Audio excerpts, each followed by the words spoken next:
parmi les 33 recommandations, vous avez des choses qui se gèrent au niveau de l'Europe. Ça, c'est les plus complexes, évidemment. Tout ce qui va autour du fédéralisme, tout ce qui va, par exemple, au niveau de l'union des marchés des capitaux.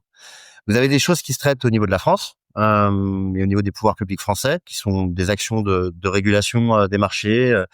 Créer un Small Business Act, par exemple, on pourra le faire en France avant de le faire en Europe, ce genre de choses. Le fameux Small Business Act. Qui n'a jamais vu le jour. Et enfin, ce que je voulais vous dire, c'est qu'il y a d'autres choses qui sont beaucoup plus pratiques et qui, en fait, se font directement entre entreprises, pour laquelle on n'a pas forcément besoin des pouvoirs publics ou de l'Union européenne, comme par exemple centraliser les besoins technologiques de tous les grands groupes français. Ça permet aux startups d'avoir visibilité sur les besoins de ces groupes et donc d'aider au développement de la souveraineté numérique, puisque ça va aller renforcer les liens entre startups et grandes entreprises. Et l'idée de ce manifeste n'est pas d'être, et ça je le précise, un plan d'action.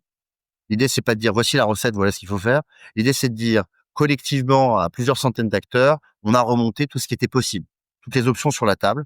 Maintenant, l'objectif, c'est qu'est-ce qu'il y a qu'on peut faire nous-mêmes, que nous, grands groupes administration, pouvons faire de manière collective, et pour le reste, que les pouvoirs publics l'analysent et décident ce qui est applicable, ce qui est non applicable, ce qui est pertinent, ce qui est non pertinent.